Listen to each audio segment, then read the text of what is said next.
أعوذ بالله من الشيطان الرجيم بسم الله الرحمن الرحيم الحمد لله رب العالمين والصلاة والسلام على محمد وآل محمد ولعنة الدائمة على أعداء محمد وآل محمد وفقنا الله وإياكم بالعلم والعمل الصالح إن شاء الله تعالى اللهم صل على محمد وآل محمد. المنطق مجموعة المحاضرات التي ألقيت في كلية منتدى النشر بالنجف الأشرف.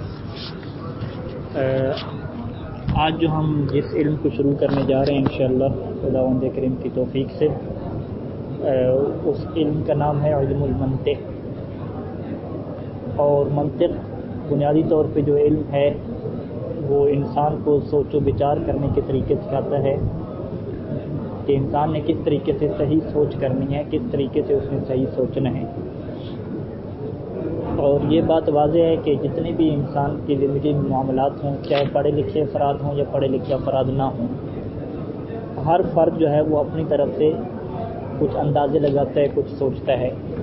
آج کل کے دور میں تو خصوصاً جو ہے جو سیاسی بحثیں ہیں کہ وزیر اعظم آ رہا ہے یا جا رہا ہے، اس طرح کی ہر کوئی بحث کرتا ہے چاہے وہ پڑھا لکھا نہ بھی ہو. تو سوشل میڈیا پہ ہر بندہ جو ہے مفکر بن کے بیٹھا ہوا ہے، اپنی طرف سے سوچ و بچار کر رہا ہے. تو سوچ و بچار کا مطلب کیا ہوتا ہے کہ جن چیزوں کا ہمیں علم نہیں ہے، ہمیں پتہ نہیں ہے، ہم اس طریقے سے اپنی معلومات کو جمع کریں اور پھر ہم تجزیہ پیش کریں کہ انشاءاللہ مستقبل میں یہ ہونے والا ہے. ٹھیک ہے، ہم نے نتیجہ نکالا.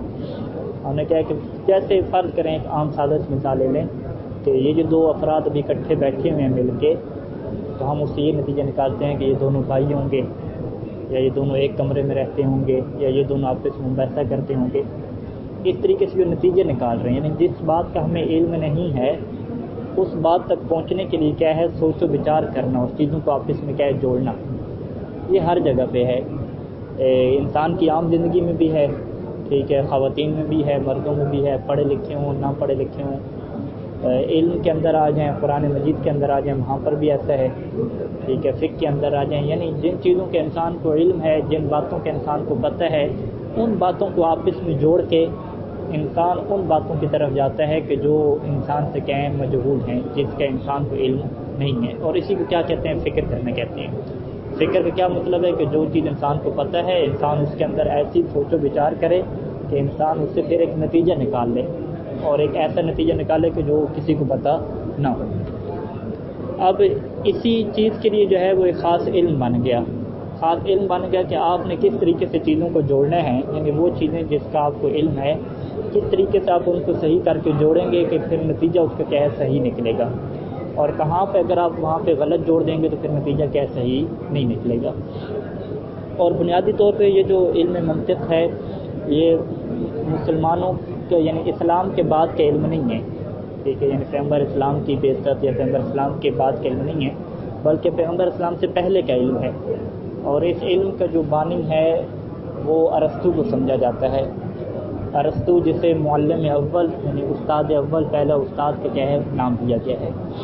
ارسطو نے سب سے پہلے کیا ہے منطق لکھی، اور اس نے یہ لکھا کہ کس طریقے سے انسان سوچ و بچار کرے تاکہ وہ جو اندازے لگا رہا ہے، وہ جو نتیجے اپنی طرف سے نکال رہا ہے، وہ نتیجے اس کے کیا ہوں ٹھیک. اور یہ جو ارسطو کی شخصیت ہے، یہ شخصیت کیا ہے ہمارے مذہب میں کیا حیثیت رکھتی ہے، اس بارے میں جو علماء کرام نے روایات کو کچھ ذکر کیا ہے کہ جس میں کچھ روایات تو ایسی ہیں کہ جس سے یہ ظاہر ہوتا ہے کہ جس میں واضح طور پہ لکھا گیا ہے کہ ارسطو ایک نبی تھا اور اس کے لوگ کہتے اس بات سے جاہل تھے کہ وہ نبی ہے یا نبی نہیں ہے. ایک اور روایت لکھی گئی ہے جس میں امام صادق علیہ السلام سے روایت ہے کہ جس میں امام صادق علیہ السلام نے یہ تو نہیں فرمایا کہ وہ نبی تھا، لیکن ارسطو کی تعریف کی ہے، مدح کی ہے، اور یہ بیان فرمایا ہے کہ ارسطو وہ شخصیت تھی کہ جس نے لوگوں کے لیے اپنا جو فلسفے کا قاعدہ کیا تھا محرک اول، اس کے ذریعے سے لوگوں کے لیے اللہ کے وجود کو ثابت کیا تھا. تو چونکہ انسان کی سوچ و بچار اور نتیجے نکالنا کہ انسان سورج کو دیکھتا ہے، یہ سمجھتا ہے کہ یہ مجھ سے بڑا ہے تو اس کو اللہ کہہ دیا، اس طرح کے جو نتیجے نکال رہا ہے، یہ سوچ و بچار کے سلسلہ کیا ہے اسلام کے آنے سے پہلے سے شروع ہے. تو یہ علم بھی کیا ہے اسلام سے پہلے کا شروع ہے اور اس کو مرتب کیا گیا. جہاں ارسطو نے جو ہے وہ منطق کو مرتب کیا، سوچ و بچار کے صحیح طریقے لکھے، ادھر ہی کیا ہے دروازہ کھلا فلسفہ کے لیے. ٹھیک ہے، فلسفہ، حکمت، جیسے حکمت بھی کہتے ہیں، حکمت متعالیہ بھی کہتے ہیں۔ تو خلاصہ کلام کیا ہے کہ علم منطق کی جو ضرورت ہے وہ انسان کو اس وجہ سے ہے تاکہ انسان یہ دیکھے کہ جو بھی میں نتیجہ نکال رہا ہوں، چاہے میں اپنی تقریر میں نتیجہ نکال رہا ہوں، فیس بک پہ کوئی تبصرہ لکھ رہا ہوں اس پہ نتیجہ نکال رہا ہوں، آپس میں گفتگو کر رہا ہوں اس میں نتیجہ نکال رہا ہوں، قرآن میں غور و فکر کر کے کوئی نتیجہ نکال رہا ہوں، آیات اور ائمہ کی روایات میں غور و فکر کر کے جو نتیجہ نکال رہا ہوں، کیا میرا سوچ کا طریقہ ٹھیک ہے، کیا میں نتیجہ ٹھیک نہیں نکال رہا، جو ٹھیک نکال رہا ہوں، یہ کیا اس کی ضرورت ہے۔ اچھا، اس میں اسلام کا مثال، یعنی ارسطو نے جو کتاب لکھی وہ سب سے پہلے یونانی زبان میں تھی ان کی اپنی، پھر بعد میں عربی میں ترجمہ اس کا ہوا، ساری ہسٹری کیا ہے موجود ہے ساری کی ساری، اس میں ہم نہیں جانا چاہتے فی الحال۔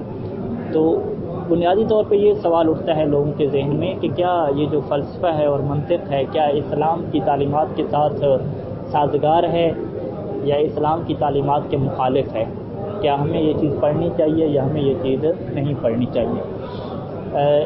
کیونکہ ہمارے نزدیک واضح ہے کہ جو اسلام مذہب ہے وہ مکمل طور پہ عقل کے اصولوں کے ساتھ سازگار ہے، منطقی مذہب ہے، غیر منطقی مذہب نہیں ہے۔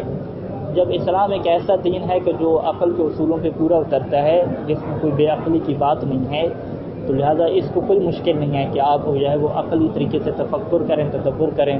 تو ایسا نہیں ہے کہ اسلام کے خلاف ہو جائیں گے، اللہ کا انکار کر دیں گے، نہیں، جتنا سوچ و بچار کریں گے صحیح طریقے سے اتنا کیا ہے اللہ کے قریب ہوں گے۔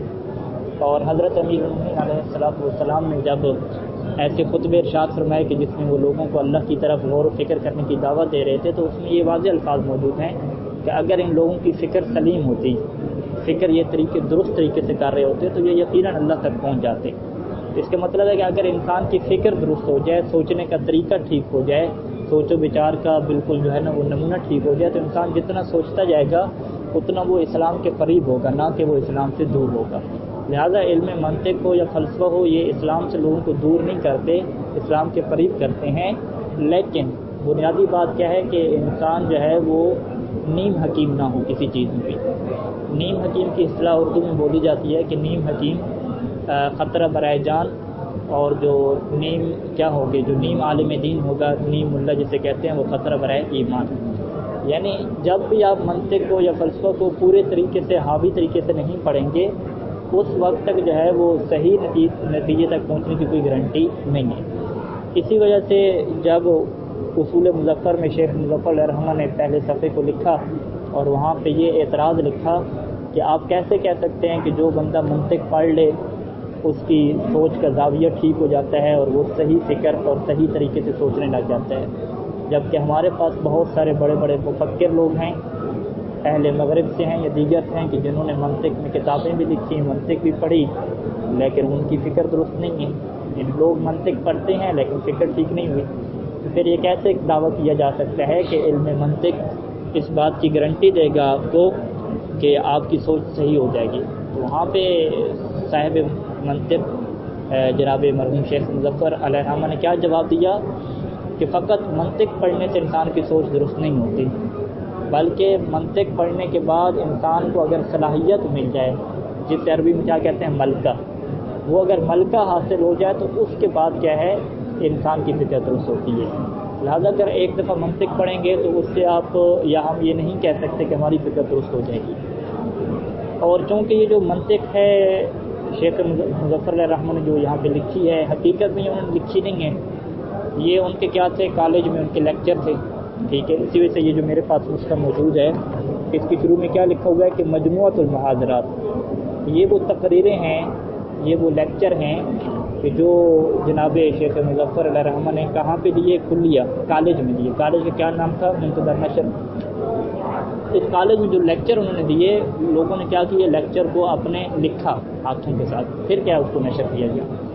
لہٰذا یہ لیکچر ہمارے پاس موجود ہیں، یہ علم منطق کی کوئی باقاعدہ کتاب نہیں ہے۔ اسی وجہ سے حوزہ نجف اشرف میں اصول مظفر کیا نام ہے، منطق مظفر جو ہے وہ نہیں پڑھائی جاتی، بلکہ یہ کہا جاتا ہے کہ آپ اس کو مطالعے کے طور پہ لکھیں اور وہ کتابیں آپ علم منطق میں پڑھیں کہ جو منطق کے اندر لکھی گئی ہیں۔ وہ کون سی کتابیں لکھی گئی ہیں؟ جس میں مشہور کتاب سب سے پہلی کیا ہے، میزان المنطق ہے۔ میزان المنطق کے بعد کیا ہے، حاشیہ ملا عبداللہ ہے۔ حاشیہ ملا عبداللہ حقیقت منطق کس کی ہے، تفتازانی کی ہے۔ تہذیب المنطق اس کے اوپر حاشیہ لگایا گیا ہے. اس کے بعد تیسری کتاب کیا شمسیہ ہے. یہ 3 کتابیں کیا ہیں پڑھائی جاتی ہیں. اور یہ چونکہ تقریریں ہیں, اب جب ایک تقریر کو لکھا جاتا ہے تو اس میں ضروری نہیں ہے کہ وہ جو الفاظ ہوں بڑے نپے تلے الفاظ ہوں کہ جس میں آپ ایک لفظ کو پکڑ کے بیٹھتے ہیں, آپ کہیں کہ شیخ مظفر نے چونکہ یہ لفظ کہہ دیا لہذا ان کا معنی یہی ہے, لہذا اگر یہ لفظ نہیں کہا تو اس سے جو ہم مفہوم نکال رہے ہیں وہ اس کا معنی مراد نہیں ہے.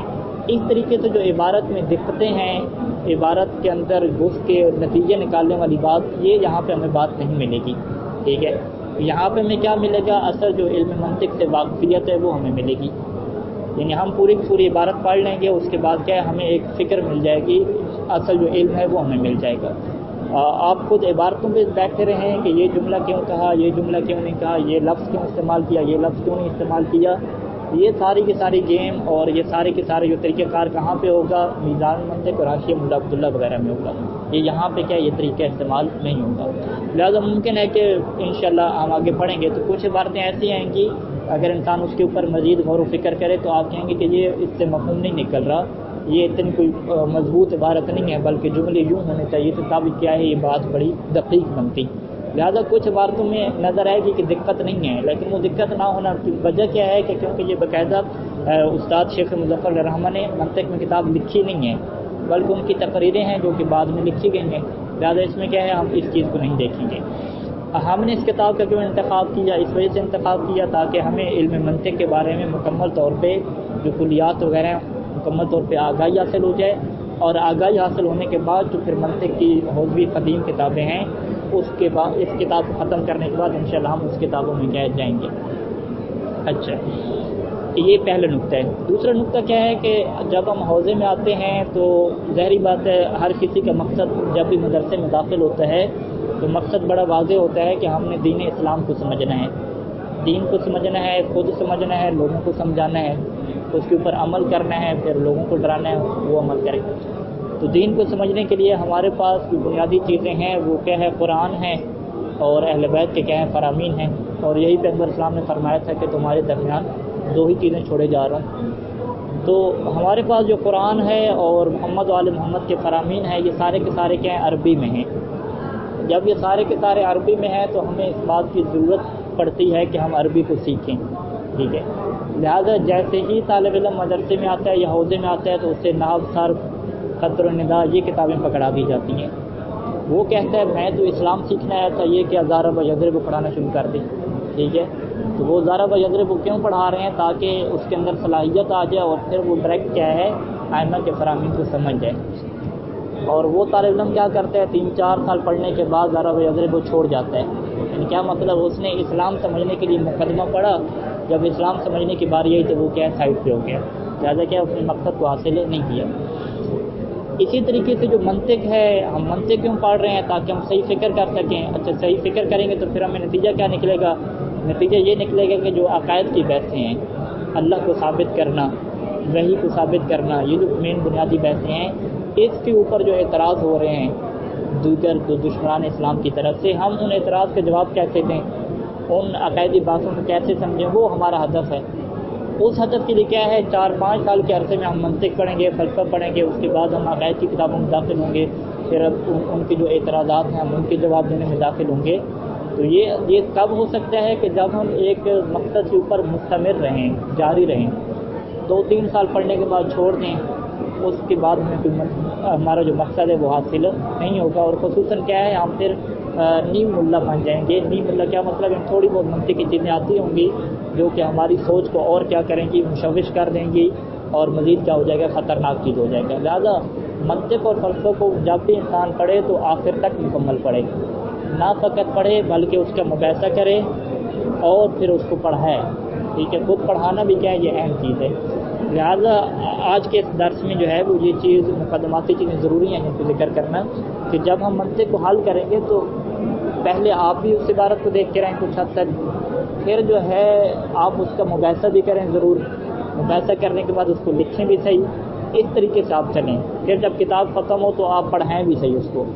ایک دفعہ پڑھائیں، 2 دفعہ پڑھائیں، جتنی دفعہ آپ پڑھائیں گے اتنی آپ کے اندر صلاحیت آئے گی، اور پھر آپ کہہ سکتے ہیں کہ ہم عقائد کی جو مشکل ترین بحثیں ہیں، توحید کی جو مشکل فلسفی باتیں ہیں، ان کے اوپر کیا ہے ہم ہاتھ ڈال سکتے ہیں اور ان کو خود سمجھ سکتے ہیں اور لوگوں کو سمجھا سکتے ہیں۔ اگر اس طرح کی روش رہی، اگر روش یہ رہی کہ جو ہمارے ہاں پاکستان میں ہے کہ امتحان پاس کرنا ہے، تو امتحان پاس کرنے سے جو ہے وہ صلاحیت نہیں آتی، بلکہ ہمیں یاد ہے کہ ہم منطق کا امتحان جب دے لیتے تھے ہم کرتے تھے شکر ہے جی کتاب ختم ہوئی، شکر ہے کتاب ختم ہوئی، اب دوبارہ ہمیں اس کی طرف نہیں آنا۔ جب دوبارہ نہیں آنا اس کا مطلب ہے کہ اثر علم کے اندر اپنی صلاحیت پیدا کرنا، یہ ہمارا مقصد نہیں ہوتا تھا۔ مقصد ہمارا کیا ہوتا تھا؟ پیپر پاس کرنا۔ پیپر پاس کرنے کے بعد دوبارہ کیا ہم نے اس کتاب کو کھولا، ہمارے اندر شوق پیدا ہوا، کیا ہم چاہ رہے ہیں، یہ سسٹم نہیں تھا۔ جبکہ الحمدللہ حوضہ نجف اشرف میں یہ سسٹم نہیں ہے۔ یہاں پہ کیا ہے، ہر کوئی انسان آزاد ہے۔ آزاد ہے کیا مطلب کہ ایک علم کو جب تک انسان خود مطمئن نہیں ہوتا کہ میرے اندر صلاحیت نہیں آ رہی، وہ اس کو پڑھے، مختلف اساتذہ سے پڑھائے، اس کو اس کے مقایسہ رکھے اور اپنی صلاحیت حاصل کرتا جائے۔ یہاں پہ امتحان کا کوئی نظام نہیں ہے، یعنی بالکل وہی قدیم کیا ہے نظام ہے، اور یہی وہ سسٹم ہے کہ جس کے ذریعے سے یہ خود صاحب جو کتاب ہیں شیخ محمد رضا مظفر، یہ اس سے پیدا ہوئے، شہید باقر و صدر پیدا ہوئے، ہمارے جو فلاسفر ہیں ٹھیک ہے وہ لوگ پیدا ہوئے۔ یعنی وہ لوگ بھی اسی طریقے سے پڑھتے تھے کہ جیسے آج ہم مسجد میں بیٹھے ہیں، مولا کی دیوار میں بیٹھے ہیں اور ایک چھوٹا سا حلقہ بنا لیا چیزوں کو حل کرنے کا، وہ لوگ بھی ایسے ہی پڑھتے تھے۔ ان کا بھی یہ سسٹم تو نہیں تھا کہ کوئی باقاعدہ ادارے ہوتے تھے، باقاعدہ امتحان ہوتا تھا، کورس مرتب ہوتا تھا، نہیں ایسی بات نہیں تھی۔ وہ بھی اپنی شخصی ذاتی محنت کرتے تھے، استاد ڈھونڈتے تھے، مباحثی ڈھونڈتے تھے اور محنت کرتے تھے، اور ماشاءاللہ انہوں نے کتابیں بھی لکھی ہیں، ایسی کتابیں لکھی کہ جو آج تک دنیا میں پڑھائی جا رہی ہیں۔ تو یہ ساری چیز کیا ہوتی ہے، انسان کی شخصی محنت پہ ہوتی ہے۔ اس کے پیچھے نہ انسان کا یہ مقصد ہوتا ہے ڈگری حاصل کرنا، نہ یہ مقصد ہوتا ہے کہ امتحان پاس کرنا۔ اسی وجہ سے ہمارا علم دین جو ہے وہ دیگر یونیورسٹی کی تعلیم سے کیوں الگ ہے؟ کیونکہ یونیورسٹی کی تعلیم میں یہ نہیں دیکھا جاتا کہ انسان کے اندر صلاحیت پیدا ہوئی ہے یا صلاحیت پیدا نہیں ہوئی، بلکہ یہ دیکھا جاتا ہے کہ اس نے آیا پیپر اچھے نمبروں میں پاس کیے ہیں یا پیپر اچھے نمبروں میں پاس نہیں کیے۔ اور جب یہ ڈگری مل جانا ہوتا ہے، ضروری نہیں ہے کہ ایک اچھا طریقے سے پیپر پاس کرنے والا وہ اچھا اسپیچر بھی ہو، اچھی تقریر کرنے والا بھی ہو، اچھا لکھنے والا بھی ہو، اچھا ٹیچر بھی ہو، ضروری نہیں ہوتا یہ، ٹھیک ہے۔ لہٰذا ہماری جو فیلڈ میں ہے اس میں کیا ہے، صلاحیت دیکھی جاتی ہے کہ ایک انسان کی صلاحیت کتنی ہے۔ یہاں پہ کوئی ڈگری کا نظام نہیں ہوتا، اور صلاحیت حاصل کرنے کے لیے انسان کے لیے امتحان پاس کرنا کافی نہیں ہوتا اور ڈگری حاصل کرنا بھی کافی نہیں ہوتا۔ صلاحیت پانے کے لیے اسی طریقہ کار کو اپنانا پڑتا ہے کہ جو کتابیں لکھنے والے فلسفی حضرات، مفکر حضرات، فقیہ اور رسولی حضرات نے اپنایا۔ انہوں نے کیا طریقہ اپنایا کہ انہوں نے پہلے کتابیں خود پڑھیں، استاد سے مباحثے کیے، پھر پڑھائیں بعد میں۔ لہذا آپ کتاب پڑھیں، اس کا مباحثہ کریں اور پڑھائیں اس کو، ٹھیک ہے۔ بلکہ ہمارے جو ہیں مرجع وقت آیت اللہ شیخ بشیر نجفی صاحب، انہوں نے جب طلاب کی نصیحت کی کتاب چھوٹی لکھی تو اس میں انہوں نے لکھا کہ جب طلاب مقدمات کو پڑھ لے تو اسے مجبور کیا جائے اس بات پہ کہ وہ پڑھائے اس کو، کیونکہ پڑھانے سے انسان کے ذہن میں کیا آتی ہے، صلاحیت آتی ہے اور چیزیں کیا ہیں ابھرتی ہیں۔ اگر انسان پڑھا نہیں رہا تو جتنے بھی امتحان پاس کر رہا ہے وہ اس کے لیے کیا ہے، بے معنی اور کیا ہے، بے مقصد ہے۔ لہٰذا یہ جو ہم منطق پڑھ رہے ہیں اس میں بنیادی چیز کیا ہے کہ ہم نے کتاب کو حل کرنا ہے۔ اس کو حل کرنے کے لیے ظاہری بات ہے جتنی آپ لوگ محنت کریں گے میں بھی اتنی محنت کروں گا۔ اگر فرض کریں میں کوئی دلیل آپ کو بتا رہا ہوں، کیونکہ یہ ساری چیز عقلی ہے، اس میں کوئی بات آپ نے کیا سوچنا ہے، اس میں سوچنا ہے آپ اس میں۔ اگر میں ایک طرح کی عبارت آپ کو حل کرا رہا ہوں، ایک مطلب بتا رہا ہوں، آپ اس میں کوئی اعتراض نہیں کر رہے، کوئی سوال نہیں کر رہے، تو میں تو کہوں گا ماشاءاللہ کام اچھا ہے، نکلے جاؤ، ٹھیک ہے، گاڑی بھگائی جاؤ۔ لیکن اگر آپ رکیں گے، سوچیں گے، سوال کریں گے کہ بھئی یہ کیسے بات ہوگی، یہ کیسے بات ہو گئی، اس میں کیا ہے میرے اندر بھی شوق پیدا ہوگا کہ میں بھی مزید محنت کروں گا، اور خود آپ کا فائدہ بھی ہوگا، میرا فائدہ بھی ہوگا۔ اور ظاہری بات ہے یہ جو ابھی مباحثہ ہم نے شروع کیا ہے، یہ اس کا بنیادی مقصد میرے لیے کیا ہے کہ مجھے اپنا فائدہ ہو، کیونکہ مباحثہ کرانے سے، پڑھانے سے انسان کا اپنا فائدہ بھی ہوتا ہے۔ تو مجھے فائدہ کب ہوگا کہ جب آپ لوگ آگے سے کہیں صحیح تیاری کر کے آئیں گے اور مجھے پھنسائیں گے۔ اگر مجھے نہیں پھنسائیں گے، مجھ سے سوال نہیں کریں گے، تو پھر مجھے فائدہ کیا ہے، اس کا نہیں ہوگا۔ لہٰذا امید ہے کہ جس طریقے سے میری کوشش ہے کہ آپ کو فائدہ ہو، اسی طریقے سے آپ کی کوشش ہونی چاہیے کہ مجھے بھی فائدہ ہو۔ اور مجھے فائدہ کب ہوگا کہ جب آپ اس کو مباحثہ کریں گے اپنا، اور کیا ہے جناب علی اس کو خود حل کر کے آئیں گے پہلے سے، پھر ہوگا فائدہ۔ تو یہ چیزیں ایک مقدماتی تھیں. اس کے بعد کسی بھی کتاب کو شروع کرنے سے پہلے جس مصنف کی کتاب پڑھ رہے ہوتے ہیں اساتذہ کی یہ نصیحت ہے کہ سب سے پہلے اس مصنف کے لیے سورہ فاتحہ پڑھا جاتا ہے. اور اس کی کیا ہے برکات ہوتی ہیں، کیونکہ جب سورہ فاتحہ کا ہدیہ اس مصنف کو جاتا ہے جس کی ہم کتاب پڑھ رہے ہیں تو وہ آپ کے لیے دعا گو ہوتا ہے کہ جس میں آپ کو جو غیبی امداد ہے اور غیبی نشانیاں ہیں وہ کیا ہیں آپ کو ملتی ہیں. سب سے پہلے جو ہے وہ اجتماع سے سورہ فاتحہ ہے. استاد شیخ محمد رضا مظفر کے اصال ثواب کے لیے اعوذ باللہ من الشیطان الرجیم بسم اللہ الرحمن الرحیم الحمدللہ رب العالمین الرحمن الرحیم مالک یوم الدین ایاک نعبد و ایاک نستعین اهدنا الصراط المستقیم صراط الذین انعمت علیہم غیر المغضوب علیہم ولا الضالین اللهم صل علی محمد محمد اللهم صل علی محمد. تو منطق کی عبارت میں آ جائیں انشاءاللہ کچھ ہم ابتدا کر لیتے ہیں. الجزء الاول التصورات. تصورات جو ہے وہ اس میں پہلی جز ہے. اب تصورات اور تصدیقات کیا ہیں اس کو فی الحال ہم نہیں چھیڑتے، انشاءاللہ یہ مزید آگے تاریخ کو بیان کریں گے کہ تصور سے کیا مراد ہے اور تصدیق سے کیا مراد ہے. سب سے پہلے کیا ہے المدخل الحاجت الی المنطق. منطق کی طرف ہمیں حاجت اور ہماری ضرورت. مدخل کیا ہے داخل ہونے کی جگہ، یعنی داخل ہونے کی جگہ میں جو پہلا سوال جس سے ہم نے بیان کیا اپنا کہ منطق کی انسان کو ضرورت کیوں ہے، انسان منطق کیوں پڑھتا ہے. یہاں پہ سب سے پہلے یہ سوال پیدا ہوتا ہے کہ یہ جو لفظ منطق ہے یہ کہاں سے لیا گیا ہے. منطق کیا ہے ناطق ینطق نطقا، جس کا اگر لغت کا مطلب دیکھیں تو اس کا مطلب کیا ہے بولنا. ٹھیک ہے، جیسے ہم کہتے ہیں کہ قرآن ناطق اور قرآن صامت. قرآن ناطق کیا مطلب بولتا قرآن، جو بولتا ہے. نطق کا مطلب بولنے والا. الانسان ناطق یعنی انسان بولنے والے. تو جب ہم منطق کہتے ہیں تو اس کے شروع میں جو میم ہے اس کے بارے میں کیا دو احتمال ہیں. پہلے یہ ہے کہ یہ جو میم ہے یہ مصدر میمی ہے.